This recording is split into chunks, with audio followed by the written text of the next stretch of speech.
And today, at great expense, it's here in the Bad Influence studio. If you want one of these for Christmas, it will cost you a cool £250,000. So I better not spill any yoghurt on it. It produces images 4 times the quality of your normal TV picture, so I'm seeing much crisper pictures than you are. And astonishingly, all these images are happening in real time. The computer's having to do millions of calculations a second to work out what each part of the picture should look like as we move round it. We can zoom in and out, we can spin it to the left and to the right. It's calculating the way the light is reflected, how the shadows fall. In fact, the calculating power of the Reality Engine 2 is 200 times that of a PC. And it can produce pictures like this so quickly because it uses a technique called texture mapping. That's a phrase you've heard on the program before, but I'm going to try and explain what texture mapping is now. But to do that, we've just got to get rid of our space station. And a fella you might recognise, Ludwig van Beethoven, albeit a fairly basic model of him. There's a bit of shading on there, but not much else. What he needs is a bit of texture mapping, and the texture we're going to map onto him is that one, brick. The computer doesn't need much more information than that tiny portion of it because it can just reproduce it as many times as is necessary. So we'll ask it to map that texture onto Beethoven. And there he is, Ludwig van Beethoven, texture mapped with brick. What the computer's done is taken the texture, which was the brick, and mapped it onto the model of Beethoven. Effectively, he's wrapped it round like you would wrap a present for Christmas. And you can still move it around in real time. You can spin it and turn it upside down and see all the angles and all the shadows. You can do some cool tricks with this equipment as well, though. What we've done now is mapped a shiny surface onto Beethoven, and the computer's showing us what that would look like if it was put in front of a photograph of some flowers. It's calculating all the reflections as it rotates. It'll do the same as I move it up or down, or spin it. And you can use other photos too. See if you recognise these two. This time, Ludwig van Beethoven is in front of a photograph of the young and dashing presenting team of Bad Influence. Although which of us is young and which is dashing, I'll leave you to sort out for yourself. If we turn Beethoven round and zoom in and in and in and go through the base of the bust, we can go right inside, and then the reflections start to get really weird. There are other things you can do with photographs and texture mapping as well. I scanned in a photograph of Violet earlier on, and watch, I can make it look like I've dropped a pebble into the pond, create a ripple effect. Or better than that, I can stretch her nose, make her fingers longer, or even rotate her hair. And to show you how texture mapping helps me do this, I'll just have to call up another photograph. Underneath this photograph is a grid, and there was the same grid underneath Violet's photograph. And if you want to distort the image, the computer calculates how the grid would be distorted, and each point on the photograph corresponds to a point on the grid. So all the computer has to do to figure out distortion is distort the grid and then just texture map the photograph over the distortion. It really is a very simple but very effective technique. You can also use texture mapping to create virtual worlds. All the images in this virtual town have been created by texture mapping. I should be on the right, it's America. Hang a left and make for that tree. Even the trees are being created by texture mapping. Look, if I turn the texture mapping off, you can see it's just a block or a two-dimensional billboard. And what the texture mapping does is put a photograph of the tree onto that block. And where there isn't a tree, it makes the block invisible. It really is very clever. It just maps it on in the same way as it mapped the brick and the shiny surfaces onto Beethoven. And the same applies to all the buildings. Look, without the texture mapping, they're just blocks. With the texture mapping, the detail is quite incredible. There's also a virtual lorry that drives around the village, and you can look at it from different viewpoints. From here, which peculiarly is the front axle, or from outside the lorry like that, or from way up in the sky. Remember I told you the trees were texture mapped onto two-dimensional blocks?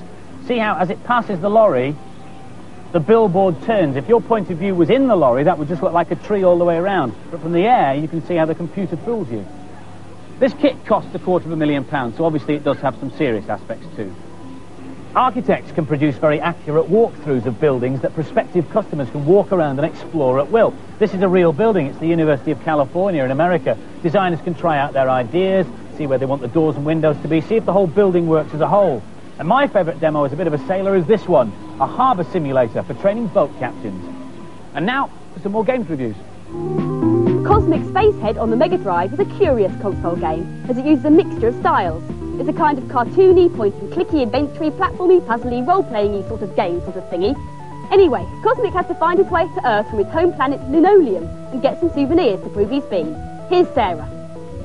This is an adventure game where you have to work out a strategy to get Cosmic back to Earth. I'm in Old Lino Town now, and I'm going to go into the post office to get a passport.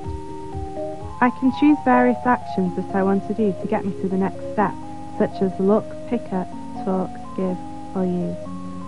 The controls are quite hard to use if you are not used to this sort of game. There are various other little games inside the overall game. In this platform level you have to collect little sweets which help to get extra lives. If you're a patient person and like to puzzle things out, then this is your sort of game, but it's not really mine. Despite the cutesy graphics, it's not really for little kids, but if you like role-playing games, it'll make a nice change. This is a poor excuse for a role-playing game. The graphics are cute, but I didn't like it because it felt as if it should be controlled by a mouse rather than a joypad. And the scores for Cosmic Spacehead. The girls gave it a run-of-the-mill 3 out of 5, and the boys gave it a poor 2 out of 5. The ninja from the nth dimension is back. As in all good sequels, Zool's brought a friend, and she's called Zoos. The story so far is that the evil Cruel has sent his henchman Mental Block to wreak havoc on the nth. You start in Swan Lake, so here, girding his loins for some foul play, is Wayne. For those who have seen the original Zool, this may look terribly familiar. The main structure of the game is taken directly from the original, but with a few subtle changes. Here we see the new character, Zoos. She's a female ninja. Makes a change to see a female character doing something of any use, rather than waiting to be rescued.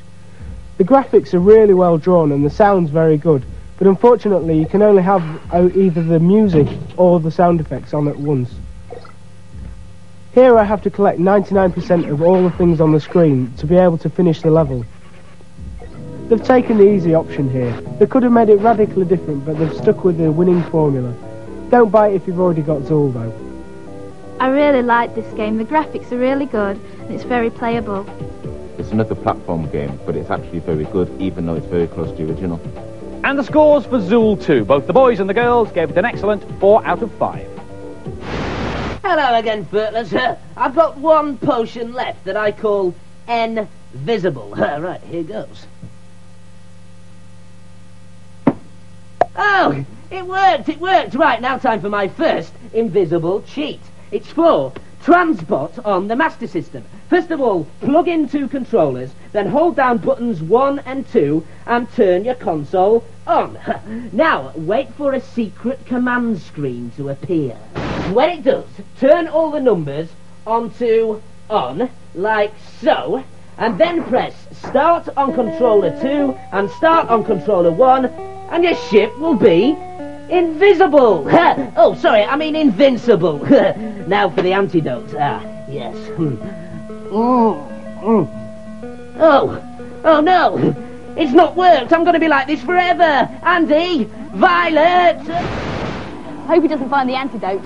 If you want to read the data blast at your video recorders now, last week's competition was to win a portable CD player and a jacket and CD from Last Action Hero, and 10 runners-up get Bad Influence t-shirts. We asked you, in which Austrian town was Arnold Schwarzenegger born? The answer is Graz, and the lucky winner is Stephen Bow from Folkestone. This week's competition prize is the Reality Engine 2. You wish. This week's competition prize is a Game Gear with the Jungle Book game, and the question is, who wrote the book on which the film Jungle Book was based? If you think you know, call us on 0891 700 100. The call will cost you no more than 25p, but do please get permission from whoever pays the bill before you dial. The lines will stay open until midnight on Monday. That's it for this week. See ya. Take care, bye-bye.